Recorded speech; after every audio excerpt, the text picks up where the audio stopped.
Hey all, I hope that this video finds you doing really well and also using your list of joys to add joy to your life. So I wanted to share kind of a funny story before I get into it today. And it's only funny because I can look back on it now. But this morning I decided to do one of my joys, which is taking my dog on a walk. There's a trail that I really love to take him on, and it's one that you have to go, like, you walk in and then back, like there's not a loop, right? So you have to go out and back, and it's right by my neighborhood, and so I do this walk all the time.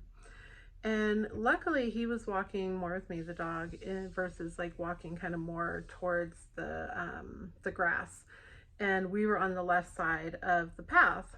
And I glanced down and I'm like, oh my goodness, is that a snake on the right side? And I'm walking directly by the snake at this point, and I'm like, yes, that is a snake, and it's coiled up. And I glanced kind of back to look because we had semi passed it at this point, and noticed that it had a rattle. Luckily we did not disturb the snake. It was fine, and it just stayed curled up. It never even rattled at us, but I distinctly saw a rattle. There's no doubt this was a rattlesnake. And so I was like, oh my gosh, what do I do? And I felt a little stuck, and I felt trapped because I'm on this path and I need to walk back. I don't want to risk disturbing the snake by having to go back towards it or past it. And to get to the road is like kind of high grass and like a ditch that I would get up to get to this really busy road to try to walk back. And so I called my brother, and in looking back in hindsight, and he kind of was like, well, don't walk through, tall grass, you're okay. And he just like talked me down, even though I was definitely having a moment. I was not catching my reactions, and I was a little freaked out by the snake. And I'm scared of snakes anyways, much less a rattlesnake. So anyways, I decided to find an area of the grass that was, not as high and I could cross over, and I just walked down the busy road to get back, which I'm sure people were like, well, what the heck is this lady doing? Why is she not using the trail? But there was a rattlesnake. So anyways, but in hindsight, looking back on this, it really was kind of neat to recognize this wonderful relationship that I have with my brother. And so even though this experience really scared me, I did see some really great things in that. The fact that I felt right away like I could call my brother. I didn't need to be a calm version of myself when I called him. I think the first thing I said to him was, I'm stuck, I'm stuck, I'm stuck. I don't know what to do, I'm stuck. And he's like, what's wrong? Like, tell me what's going on. Totally used to my form of crazy. But it was really nice in looking back to say, wow, I've got this like really cool relationship here, with my brother, that I can trust him and I can rely on him when I'm in a situation that I'm really scared to be in, even though he's not that close. He lives, about 40 minutes away from me. So he's not that close, but I felt, like I could reach out to him and that he would help kind of talk me down to get away from the snake. So it was a reminder for me that even in times that it's really difficult, you still have people, even if you maybe don't recognize it all the time, you do have people that care about you and are going to be there, even if you have your own kind of level of crazy, right? Like I definitely do. And it reminded me of something that I spoke about on my podcast episode that just launched yesterday. Yeah, yesterday. I'm trying to think about what day it was. But it just launched yesterday, and one of the things I talked about was like, if you're struggling to find a list of joys, if you're in a spot and you're like, man, this is a great idea to do this list of joys, but I don't know what brings me joy. And the way to kind of get that kicked off and to maybe find some things and get started is to reach out to somebody who loves you and somebody who cares about you, and just ask, if you were to think about something that I would do during the day just for like sheer enjoyment, what would that be? What are things that I like?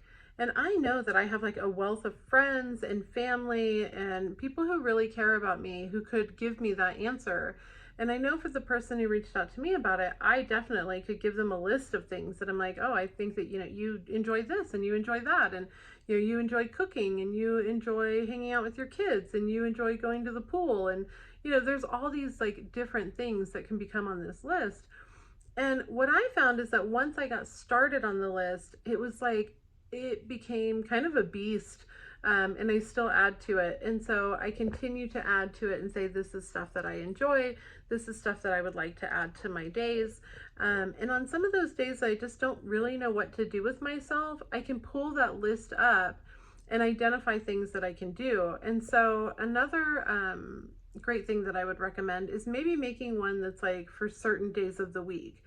So on Saturdays and Sundays, you may have a bit more, time, like free time to do things than maybe you do Monday through Wednesday or Monday through Friday. And so you can have a different list based on, what it is that, how your work schedule is or your life schedule or stuff with the kids, or if it's summer or winter, spring, fall, etc., because that can change. But once you get started on that list, it's pretty easy to get going. So if you have a moment that you are really struggling to write out a list of things that you enjoy, reach out to a couple friends, send a text to like 3 people and just say, hey, if you were to think about something that I like and I enjoy, what would that be? And you might be shocked by some of the responses, because there's things that, you might be like, hey, holy cow, I never would have thought about that, but I do really enjoy that. I do want to add that to my day. And then the other thing is to take situations that are even, maybe difficult or emotionally charged, and start to identify some sort of silver lining in them. This can be extremely difficult, but really freeing. And it can be essentially really any event. I'm sure that there are events that I would not necessarily recommend this, like the death of a loved one. I completely respect that, and I understand that, this is probably not the best exercise and something like that. But for me today, looking at like the experience with the snake, I can say, oh no, this is a great time for me to also recognize that there's some positive in this. One, it's positive that me nor my dog got bit by said snake, so that's a pretty clear one. Pretty happy about that. And then 2, I was happy that I didn't have my kids with me, because they would probably be walking more, close to the snake than what I had been. And I'm worried that we would have disturbed it. But then 3, I was really extremely thankful for being able to call my brother and trusting him in that moment, and really relying on him to just talk me down. Because then looking back, I don't even know why I called him, right? Like, I'm out on this trail, I'm by myself, he's 40 minutes away. What is the point of calling him? The point was just that he was my emotional security person at that point.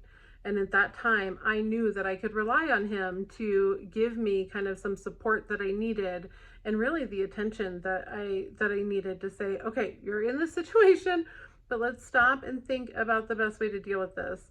And it all ended up well, as you can see, not bit by a rattlesnake, and had a really nice conversation with my brother afterwards. So I hope that you found something of use for you in your life by this video. I definitely have quite a few more coming out this week. I'm a little behind on my content for the longer form videos. And if you have not checked out my podcast episode, definitely please do. I just launched my 2nd episode. It's on Spotify, iHeartRadio, Audible, and on the Apple Podcast app. So I think it turned out really well. I'm definitely still working on some things. I noticed that I say quite a bit, but I'll get there and it'll get better. And I'm really excited that you're here. So if there's anything you want me to talk about, please leave it in the comments. I know that revision has come up a couple times, and I am working on a video about that and kind of the way that I want to talk about that. So I will be doing that here soon, probably within the next week or so. And then beyond that, if you are liking my content, please definitely subscribe. I would really appreciate it. You can, either turn on the bell so you get notifications, or turn it off if you prefer not to, but a subscribe would definitely be very appreciated. Thank you so much.